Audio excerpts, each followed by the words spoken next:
მოგესალმებით ყველას. ქართული ფეხბურთის განვითარების ფონდი და Sports Production სტუდიო წარმოგიდგენთ ფანების ლიგის მესამე სეზონის მორიგ მერვედფინალურ შეხვედრას. და დღეს ერთმანეთს ხვდებიან თბილისის იბერია 1999 და მარტვილის მერანი. მოგესალმებით კიდევ ერთხელ მიჭებო. პირველ რიგში წარვადგენ მარტვილის მერანს გიორგი მეძველია და სერგი ჯავახია. დებიუტანტები ხართ, თქვენი პირველი სეზონი არის, როგორც მარტვილის მერანის, ასევე თქვენი ჩვენს ფანების ლიგაში და როგორი განწყობით ხართ? ცოტა ნერვიულობთ ის შემართებით. კი ბატონო, ხო, ნერვიულობით, ახლა თავისთავად, ხო, ახლა ვეცდებით დებიუტანტების კვალობაზე თავი კარგად წარმოვაჩინოთ. რა თქმა უნდა, და წარმატებას გისურვებთ. მადლობ. აი, რა თქმა უნდა. ვახო არის ჩვენებს. ამიტომ წარვადგენ ახლა ვახოს. ვახო ბოლოთაშვილი და პაატა ჩახვაშვილი იბერია 1995-19 მოდიში გულშემატკივრები. მოკლედ ბიჭებო, თქვენ როგორ ხართ? რა შვებით, რა ხდება თქვენსკენ? წლევანდელ სეზონში რა გეგმებით ხართ? გადავეცეთ კონფერენციის ლიგაზე. გეგმების დასახვას აზრი არ აქვს წინა სეზონმა აჩვენა. ამიტომ მოდი ვითამაშოთ და რაც მოხდება. ეგრე იყოს. იცი თქვენს აქაურ გუნდში ყველაზე მეტი ტრანსფერი პირველ სეზონში ვახო მითამაშა. მეორე სეზონში შენ და ბაკურ ხუბულავა იყავით, ახლა შენ და ვახო ხარ და რაღაც წორცნერი ეძებს ოპტიმალურ შემადგენლობას ხო? კი ბატონო. რა სიტუაცია? როტაცია. როტაცია. ბაკურ და ქორო. შენ თეთრ ვინც იყო ხო? არა, ქორო არის ვინ არის იუთუბერი, რა იგივე. ვიცი. კაი, მოკლედ წარმატებას გისურვებთ თქვენს რა თქმა უნდა. მე შეგახსენებთ რომ ჩვენი წლევანდელი სეზონის გამარჯვებული გაემგზავრება 2026 წელს საქართველოს ეროვნული საფეხბურთო ნაკრების რომელიმე გასვლით შეხვედრაზე გამარჯვებული წყვილი რა თქმა უნდა სოფლიოზე? სოფლიოზე შეიძლება რა ვიცი ვნახოთ. უპო დავაიტო. შენ წეღანის ეძახდი არ მინდა უძმაო ეპიზოდը იქნებ სოფლიოზე მიდიხარ. ნუ ამერიკაში წავიდეთ. მიდი რა. არა ჩვენ თუ გაგიშვებთ მექსიკაში გაგიშვებთ და იქიდან თუ გადახვალთ მე გადადით ზმაო არ არის პრობლემა. კარგი მოკლედ შეგვიძლია დავიწყოთ. ვიწყებთ ხოლმე ტრადიციულად უცხოური ტურით, ანუ 5 შეკითხვა იქნება უცხოურ ფეხბურთზე, პასუხები არის დასწრებაზე და თითო სწორპასუხზე არის ერთი ქულა. მაშ ასე უცხოური ტური. პირველი შეკითხვა. სანამ თომას მიულერის და მისი თაობის დაუმარცხებელი ბაიერნის დრო დადგებოდა, თურქული წარმოშობის ეს გერმანელი ნახევარმცველი ბუნდესლიგის რეკორდსმენი იყო ოლივერ კანთან ერთად. ისინი ჩემპიონის 8 სინგს ფლობდნენ. უცნაურია, მაგრამ 90-იანი წლების ერთ-ერთ საუკეთესო გერმანელ ფეხბურთელს არასდროს უთამაშია მსოფლიო ჩემპიონატზე. დააჭირა იბერიამ. მოდი იყოს მეჰმედ შოლი. მეჰმედ შოლია, რა თქმა უნდა, მე მეგონა ცოტა უფრო აგრეთს იქნებოდა პასუხი. მეც მეგონა უფრო ადრე აიღებდა. ვინ არის მეჰმედ? შენ აკვირდები, ხო? დედა ყავდა თურქი და მამა გერმანელი. კაი კაცი. ხო, აი ბებია კაი ხალი იყო. ბებია ფახლავებს აკეთებდა. კარგი, 1-0 ანგარიშ შემდეგ შეკითხვა. 2017 წელს, როცა ლონდონის ჩელსი დატოვა და ჩინეთს მიაშურა, ეს ბრაზილიელი უნდა დააჭიროთ გისმენთ? მე მითხარ ყოშთა მე ვიტყვი რა გიხოცები. აი ისედაც დაჭერით ისედაც დაგას. ოსკარი. კარგი, რომელი ოსკარი? ხა აი რო გადასცემენ კინოაკადემიაში. არა, ფეხბურთელი ბრაზილიელი ოსკარი ლამაზი ბიჭია. ორი, ანუ იცოდით პასუხი, მაგრამ ხო, დავაჭიროთ ხოლმე. ამ შემთხვევაში გამოუცდელობა მითამაშა. არა უშავს. არ არის პრობლემა, კი ძალიან ბევრი კითხვაა ჯერ კიდევ 2-0. ფული მინდა. შემდეგი შეკითხვა. პირდაპირ თქვა ფულის გამო მივდივარ. ეს ლეგენდარული გერმანელი მწვრთნელი პირველია, რომელმაც ყველა ევროთასი მოიგო. თან სხვადასხვა კლუბებთან ერთად. ბაიერნში, მიონხენგლადბახსა და ბარსელონაში. ამ კლუბების გარდა ის დორტმუნდის ბორუსიას, შალკეს და კიელნსაც წვრთნიდა. გეტყვით იმასაც, რომ მან 8-ჯერ მოიგო ბუნდესლიგა, რაც კარგახანს გერმანული ფეხბურთის რეკორდი იყო. 2019 წელს ფრანს ფუტბოლმა ის ფეხბურთის ისტორიაში საუკეთესო 29 მწვრთნელად დაასახელა. არ გვაქვს ვერსია, რა შეგიძლიათ განისკოთ, ფულ არ გაკლდებათ და არაფერი შეგიძლიათ რამე უპასუხოთ თუ გინდა. თუ არა და გადავალ შემდეგ შეგიძლიათ. არა, აი გადავიდეთ რა ეხა თავში ამ უდო ლატეკი იყო, უდო ლატეკი. შენ კი მითხარი და ჩემ დაბადებამდე თუ იქნებაო. ლატეკი ვიცოდი, მაგრამ ამდენი არ ვიცოდი. დაიმახსოვრე ხმა ლატოკი გულში. ამდენი არ ვიცოდი ნამდვილად. მაგით უნდა დავიხსოვო, იმდენჯერ მოვიდა ეს კაცი რო კაროჩი. ჩვენთან პირველად არის ძმა პასუხისგებელი. უბრალოდ ჩვენ ბევრგან წვალობთ კაცო. კარგი, 2-0 ანგარიშ და შემდეგი შეკითხვა. სხვადასხვა დროს ამ ესპანური კლუბის ღირსებას ისეთი ფეხბურთელები იცავდნენ, როგორებიც ალფრედო დი სტეფანო, ხორხე ვალდანო, მარიო კემპესი, რომარიო და დიდიე დეშამი არიან. ჩემპიონთა თასის მამარდაშვილიც მიაყოლეთ ბარემ და ვალენსია იყოს. კი ბატონო, მიყვებოდა ბოლოში, მაგრამ აღარ მაცადე, დააჭირე ხელი და. სწორი პასუხია ვალენსია 3-0 ანგარიში და შემდეგი შეკითხვა. ეს ერთადერთი არაევროპული ნაკრებია, რომელთანაც ბრაზილიას აქამდე გამართულ მატჩებში უარყოფითი ბალანსი აქვს. მეტიც.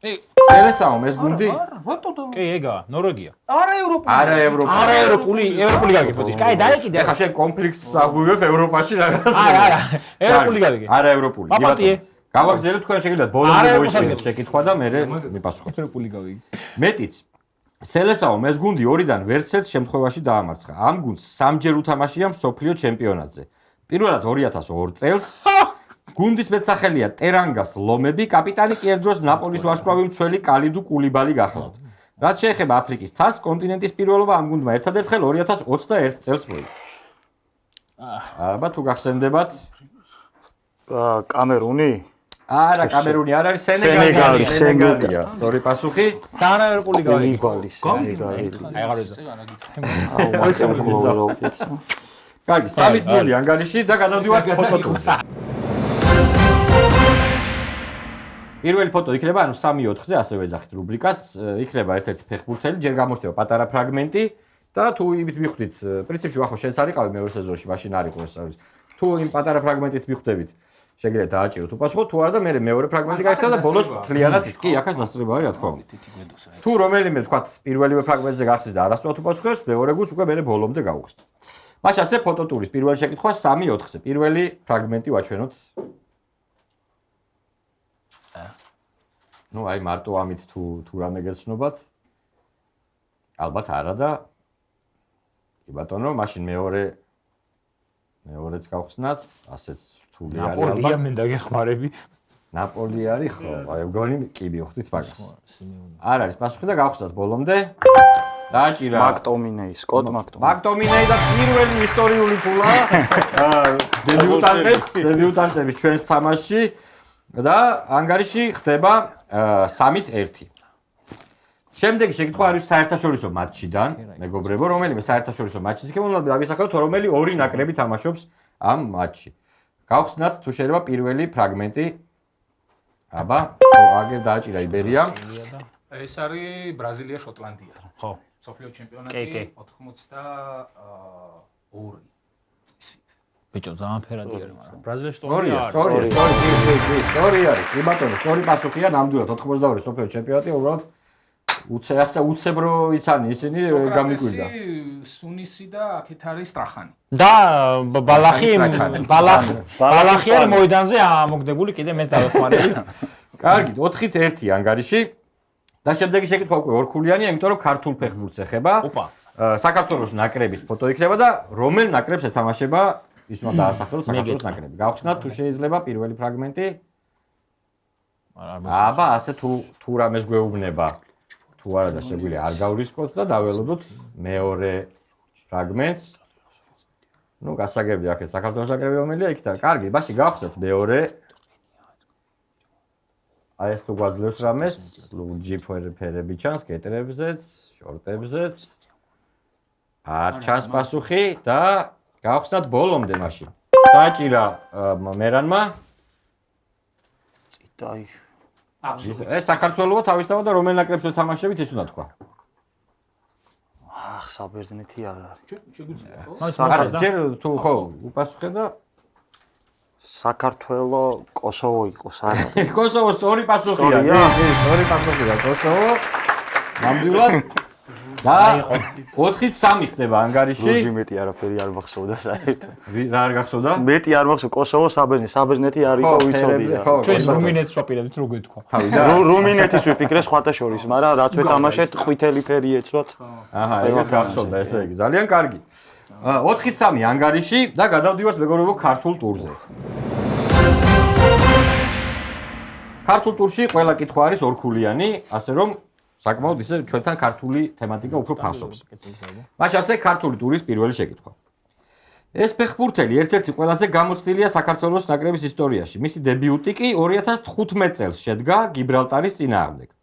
კაპიტნის სამკლაური პირველად ბულგარეთთან მატჩში მოირგო 2021 წელს. ნაკრებში 50-მე და 75-მე მატჩები კი კვლავ ბულგარელთა წინააღმდეგ ჩაატარა. 2014-16 წლებში თბილისის დინამოში თამაშობდა. ისმენთ? კიტეიშვილი? არ არის სწორი პასუხი კიტეიშვილი, თქვენ შეგიძლიათ ბოლომდე მოვისმინოთ. დინამოში თამაშობდა 14-16 წლებში, სადაც არაერთი ტიტული მოიგო, მას შემდეგ კი უცხოურ კლუბებში ასპარეზობს. ითამაშა ესპანეთში, შვეიცარიაში, დანიაში. 2021 წლიდან ის პოლონეთის კრაკოვიას მცველი გახლავთ. სწორი ყოფილი. კაკაბაც. ოთარ კაკაბაძე იყო სწორი პასუხი და 6-ით 3 ხდება ანგარიში.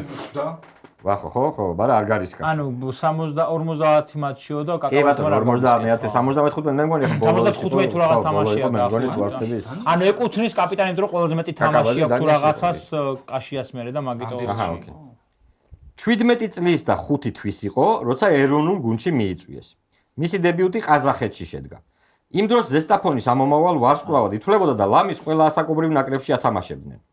ეროვნულ გუნდში პირველი 9 მატჩი ზესტაფონის ფეხბურთელის რანგში გამართა 2005-2006 წლებში. უკანასკნელი მე-10 თამაში კი 2011 წელს ჩაატარა მოლდოვას წინააღმდეგ. იმ დროს ის უნგრეთში ლომბარდ პაპაში თამაშობდა. ზესტაფონის გარდა ქართული კლუბებიდან უთამაშია თბილისის ამერში, რუსთავის მეტალურგში. აუ ეს უნდა იყოს განუგრავა. კი ბატონო, სწორი პასუხია, განუგრავა, არ ქონდათ ვერსია როგორც ჩანს, ვერ გაიხსენეთ. უნგრეთში ვერ გავიხსენეთ. ერთ-ერთი ისეთი ყველაზე პატარა ასაკში ვინც ნაკრებში ითამაშა, ერთ-ერთი გამორჩეულია, კი ბატონო. 8-3 ანგარიში, მაგრამ კიდევ ბევრი კითხვაა, ასე რომ ყურადღებით. უნგრეთში თამაშობდა ბიჭო მახსოვს. ხან აგერ იქ თქვენი მხრიდან არის, ახლა შემდეგი კითხვა როგორც ჩანს. ჩხოროწყუში დაბადებული მცველის დებიუტი ეროვნულ ნაკრებში 2005 წელს შედგა ლიეტუვასთან მოგებულ ამხანაგურში. მცველის და ნახევარმცველის ჩავასწორო, მცველის და ნახევარმცველის პოზიციაზე თამაშობდა მე. ერთადერთი გოლი იმავე წელს გაიტანა ბულგარეთის ნაკრების კარში. უკანასკნელ 27 სანაკრებო შეხვედრაში კი 2011 წელს ვიხილეთ ხორვატებთან, იმ ისტორიული გამარჯვების დროს. ეროვნული ნაკრების მწვრთნელების ყურადღება თბილისში კარგი თამაშით დაიმსახურა. ანუ თბილისში. მომდევნო წლებში კი 20-ზე მეტ კლუბში ითამაშა, მათ შორის ნალჩიკის სპარტაკში, გროზნოს ტერეკში, პავლოდარის ირტიშსა და ხაბაროვსკის სკა ენერგიაში. მოდი. აბა სკაუტ დავით კვერკველია, გზა კვერკველია. არა, არ არის სწორი პასუხი, თქვენ ხო არ გაქვთ რამე ვერსიაში? არაფერს არ კითხვა მორჩა კი. ხო, მაგითო და არაფერს არ კარგავთ, შეგიძლიათ რამე უპასუხოთ. აუ, მოიცა. არის შეხეჩიც იყო პრინციპში. თუ არა გაქვთ, მაშინ არა. გოგიტა გოგუა. ნაჩიკში ეგ იყო. გოგუა კი ბატონო, გოგუა იყო. ნაკრები როდის თქვი? რომელიც ბოლო 2011-ში თამაშა ბოლო. და მცველიც. ხორვატებთან რო უთამაშა, ის მე არ უთამაშა თუ ეს გამიკვირდა მართალი. კეცბაია რო გეხსენებინა. აუცილებლად კი უეჭველი გავიქცე. ძველი და ნახევარ ძველის პოზიციაზე. ო გოგო მაგითო მე ძველი გვეწერა, მაგითო დაგიმატეთ რომ მეთი. და მე ხუბუტია ჩეხეთში წავიდა და ხო, არა, მაგითო ვთქვი რომ ნახევარ ძველის იყო. 8-3 დარჩა ანგარიში. კი, აბარა. ქართული ჩემი სტიქია. კაია, ბიჭო, რასა. ქართული ხინკალი რაღაც. უშო და კარგი, შემდეგი. ეს მშვენიერი მარჯვენა მცველი თბილისის დინამოში 80-იანი წლების მეორე ნახევარში დაწინაურდა. 1987-88 წლების UEFA-ს თასის გათამაშებაში მან ახალგაზრდული ასაკის მიუხედავად ყველა შეხვედრა ძირითად შემადგენლობაში დაიწყო. 90-იან წლებში კი შესარჩევ ტურნირშიც არაერთხელ ითამაშა. დინამოსთან ერთად რამდენჯერმე გახდა საქართველოს ჩემპიონი. მოგვიანებით კი ვლადიკავკაზში გადასულმა რუსეთის ჩემპიონატიც მოიგო. კარიერა ბელგიის მოლენბეკში დაასრულა. აბა თუ გახსოვთ ეს ჩემი ერთ-ერთი ყველაზე საყვარელი ფეხბურთელი იყო, მართალი გითხრათ. დაცვიდან.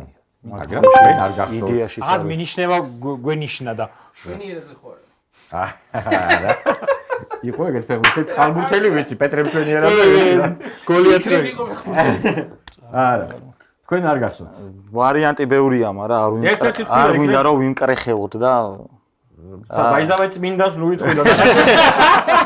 აი დარასელია იყოს ისე. ვინა? დარასელია. არა, ზაზარევიშვილია, სწორი პასუხი ზაზარევიშვილი იყო, რომელიც მართლა დიდებულად თამაშობდა ფლანგზე 80-იან 90-იან წლებში. მეორე ვერსიაც არასწორი გქონდა ესე.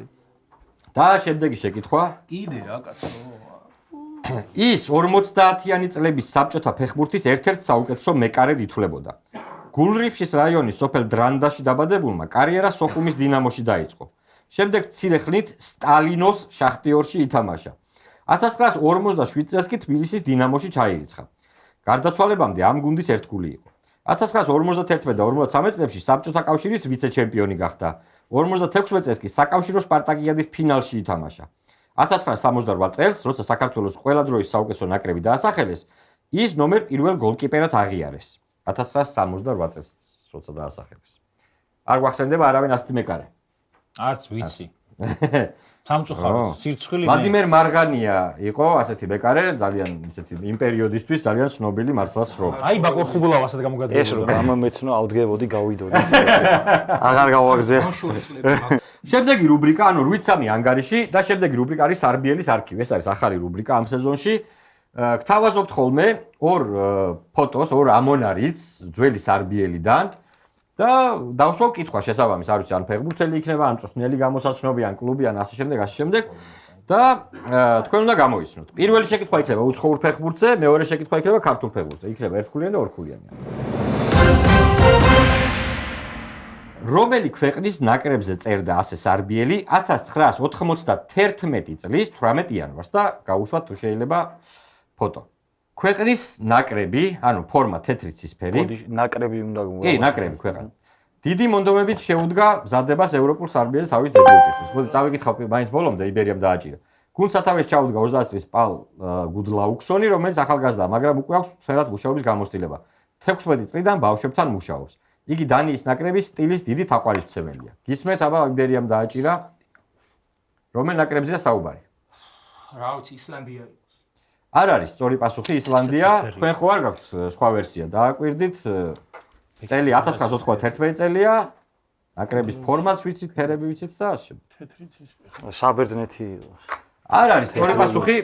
თქვი ახლა თამაშგარეთ ის. ფარერები. ფარერები მაშინ იყო ახალი ნაკრები. 80-იანებში შეიძლება. მაშინ და პირველი შესარჩევიდან მაშინ ემზადებოდნენ იმისთვის. ორს ფიქრობ, მაგრამ გუდლაუქსონი ძალიან ისლანდიური გვარია და. ხო, კი ბატონო, მაგრამ დიდი შანსია რომ მოეწვიათ მწვრთნელი ისლანდიიდან, ნამდვილად არ მახსოვს ახლა სადაური იყო, მაგრამ ნუ ანუ მაშინ იწყებდა ფარერებიც ეს ერთგულიანია? კი, მაგრამ 0-ქულიანი გამოდგა. დარჩა ანგარიში ისევ 8-3. არ მიიღო ფარმა. ფარმა არ მიიღო. და შემდეგ შეკითხვა იქნება ქართულ ფეხბურთზე, ჯერ წავიკითხავ. კითხვას 1991 წლის 27 სექტემბერს ვისთან იყო სარბიელში ეს ინტერვიუ? შენ დინამოს პირობებიც იცი, ბათუმისას და პონტივერიისას. შეგიძლია შეადარო. დააჭირა იბერიამ. მოდი ისევ წავიკითხავ მაინც მაყურებლისთვის. პონტივერიას ჩვენებული ბაზა არ აქვს, ფეხბურთელები სახლიდან დადიან, აქვთ ორი შესანიშნავი სავარჯიშო მოედანი, სპორტული ინვენტარი არ უჭირს. აქ ერთი წელია ბუცები ვერ მიშოვია, მათ კი 3 წვილი გამომატანეს. მე საქართველოში ოდის ჩამოხვალ და როცა ღმერთინებებს საბერძნეთის ნაკრების შემადგენლობაში და აუცილებლად.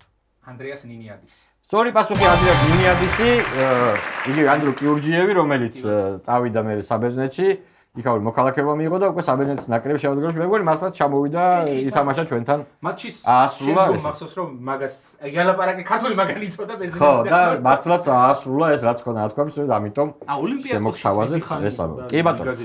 10-3 ანგარიში და მეგობრებო, დაგვჭა ქალაქობანა, სადაც საკმაოდ ბევრი ქულის ამოქაჩვა შეიძლება. დავატრიალებთ ახლა დოლურას, ამოვა ერთ-ერთი 100 და ჩვენ იგი წერიათ ბლანკებზეც, ანუ ნაკრები, კლუბი, უცხოელი ფეხბურთელი, ქართველი ფეხბურთელი, მწვრთნელი, ამ 100-ზე უნდა მოვიფიქროთ ისე. მე დავსვავ შეკითხვებს და თქვენ ამ შეკითხვების მიხედვით უნდა ჩაწეროთ პასუხები. აქ სტოპი არ გვაქვს, იმიტომ რომ ხუთივე შეკითხვას ბოლომდე ქვეყანაზე კითხვა მაქვს. უყურეთ FIFA-ს წევრი ნაკრები. FIFA-ს წევრი ნაკრები. ანუ რამე ის არა ნაურ უპასუხა წინა სეზონზე ქუთაისის ტორპედომ და არ ყოფილა ქართული ფეხბურთელის სახელი უნდა იწყებოდეს. გვარი.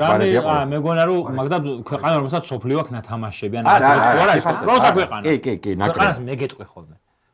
ოღონდ კითხვას ვსვავ, ისე არ არის. ო, არა, გეოგრაფიის მე ვარ მაგარი. დოლურა დავატრიალოთ თუ შეიძლება.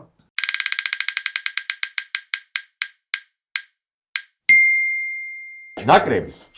ამ ნაკრებმა 2015 და 2016 წლის კოპა ამერიკის ფინალში ლეო მესის არგენტინას მოუგო. გეუბნები დაწერე რა.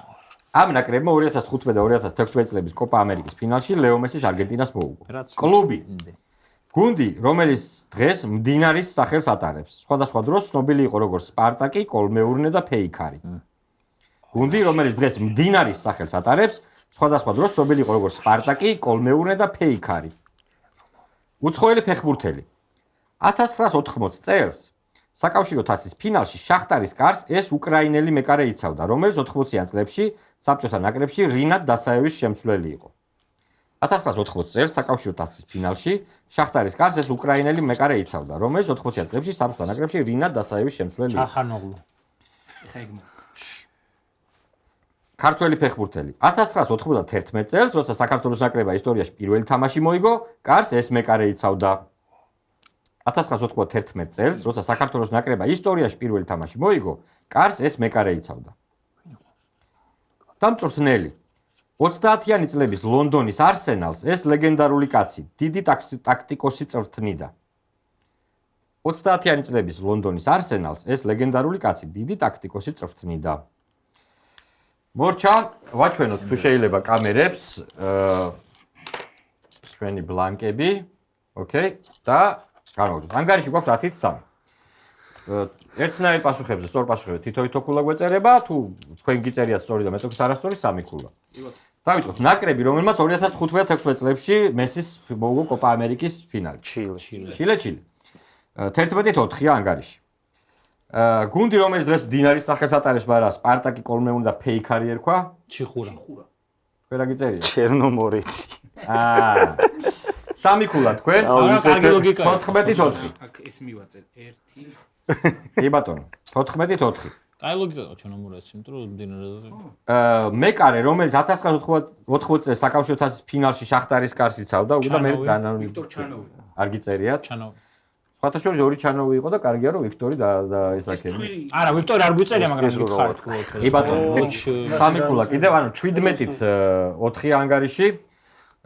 91 წელს საქართველოს ნაკრებმა როცა პირველი თამაში მოიგო, რომელი მეკარე იცავდა, თქვენ არ გიწერიათ? ისე დავწერე ჩაჩუა.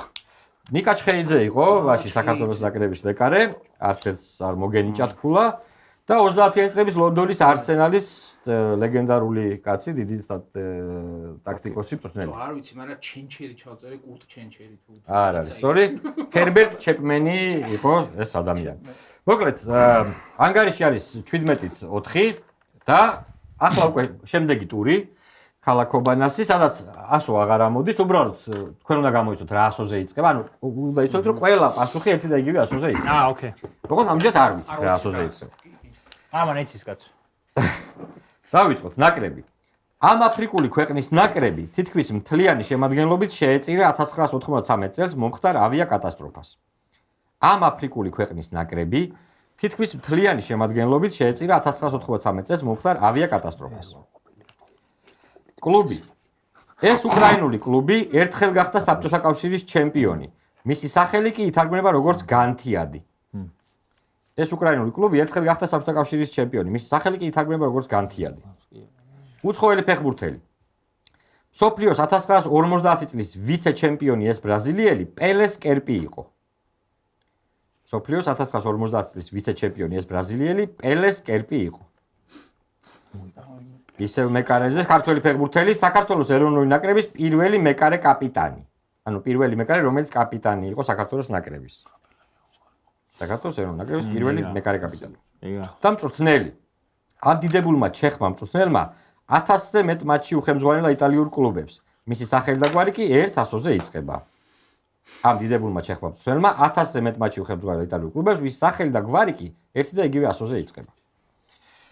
დავასრულეთ, ვაჩვენოთ ისევ თუ შეიძლება კამერებს.